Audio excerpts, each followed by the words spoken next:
Assalamualaikum teman-teman, saya dari kelompok 7 metode penelusuran informasi akan menerangkan tentang building block dan media sosial. Dan inilah teman-teman kelompok kami. Yang pertama Nuril Nadifatur Rizkiah, 2 Siti Fatimatul Zahra, 3 Dinar Fernanda, 4 Aurora Salsa Umayi Putri, 5 Fibiola Putri Ardianti, 6 Rizka Amalia Putri. Table of context. 1. Pendahuluan. 2. Pengertian building board. 3. Komponen building board. 4. Media sosial dan pengertian dan macam-macamnya. Informasi merupakan hal yang sangat penting bagi manajemen dalam pengambilan keputusan. Informasi diperoleh dari sistem informasi atau disebut juga dengan processing system atau informasi processing system atau information generation system. Sistem informasi adalah suatu sistem di dalam satu organisasi yang mempertemukan kebutuhan pengelolaan transaksi harian, mendukung operasi, bersifat manajerial, dan kegiatan strategi dari suatu organisasi, dan menyediakan pihak luar tertentu dengan laporan-laporan diperlukan. Sistem informasi, menurut John Bruce dan Gary Grodensky, terdiri dari komponen-komponen yang disebut dengan istilah blok bangunan atau building block. Komponen penyusun sistem informasi yang setiap bloknya saling berintegrasi untuk membentuk satu kesatuan untuk mencapai suatu tujuan dari sistem informasi. Komponen-komponen building block diantaranya ialah blok masukan atau input block. Input mewakili data yang masuk ke dalam sistem informasi.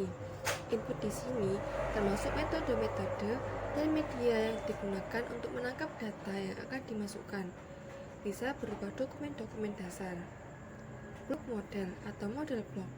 Blok ini terdiri dari kombinasi prosedur, logika, dan model matematik yang akan memanipulasi data input dan data yang tersimpan di basis data dengan cara yang sudah ditentukan untuk menghasilkan keluaran yang diinginkan. Blok keluaran atau output blok. Produk yang dihasilkan dari sistem informasi adalah keluaran yang merupakan informasi yang baik serta bermanfaat dan dokumentasi yang berguna untuk semua tingkatan manajemen serta untuk semua pemakai sistem. Blok teknologi atau teknologi blok. Teknologi merupakan sebuah toolbox dalam sistem informasi. Teknologi digunakan untuk menerima masukan, menjalankan model, menyimpan, mengakses data, menghasilkan, dan mengirimkan keluaran, dan membantu pengendalian dari sistem secara keseluruhan. Teknologi terdiri dari 3 bagian utama, yaitu teknisi atau humanware atau brandware, perangkat lunak atau software, dan perangkat keras atau hardware. Blok basis data.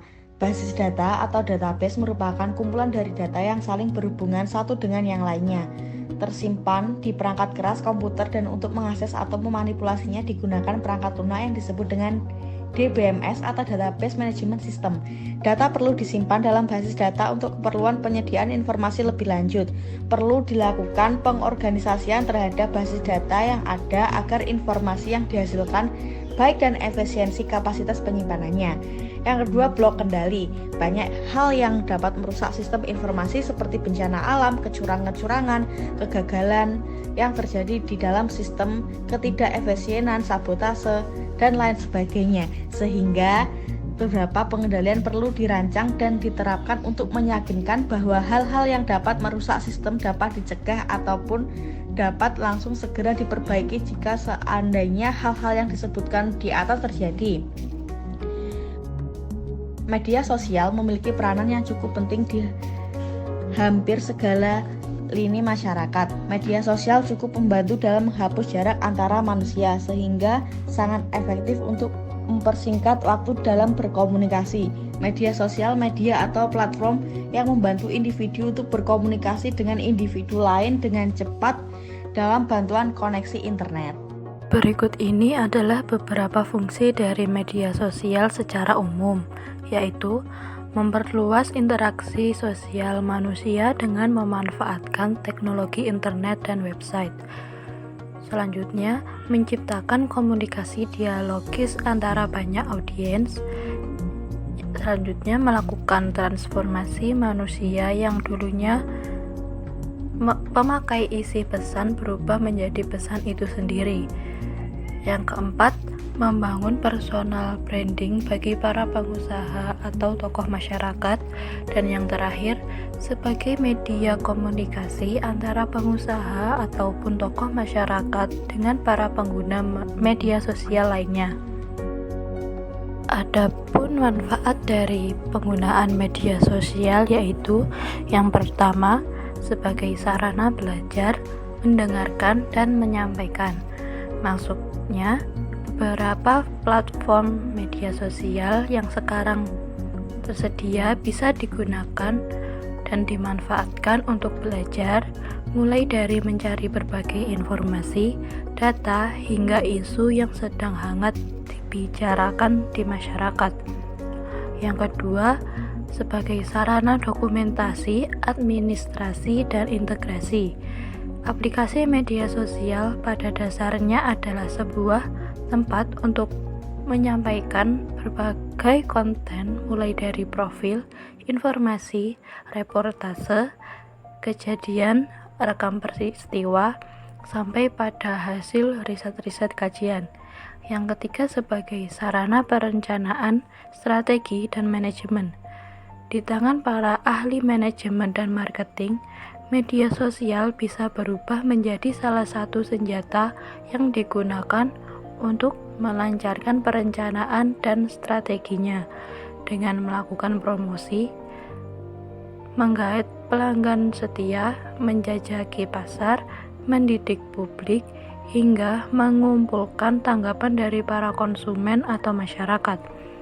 Dan yang terakhir, sebagai sarana kontrol, evaluasi, dan pengukuran. Media sosial sendiri dapat digunakan untuk melakukan kontrol terhadap organisasi, sekaligus melakukan evaluasi, mulai dari perencanaan dan strategi. Selain itu, media sosial juga dapat mengolah data terkait tanggapan masyarakat dan pasar sebagai alat ukur, kalibrasi, dan parameter untuk evaluasi. Pertama ada Instagram. Platform dengan logo ilustrasi kamera dan latar belakang hologram ini telah hadir sejak 2010 silam. Saat pertama kali peluncurannya, Instagram hanya berfungsi untuk membagikan foto saja. Hingga saat ini, Instagram telah beralih fungsi menjadi media sosial yang multiguna. Dalam Instagram, kita bisa membagikan foto dan video melalui fitur post, DM, stories, hingga yang terbaru adalah Reels. Tidak hanya itu, Instagram juga sangat berguna untuk pebisnis.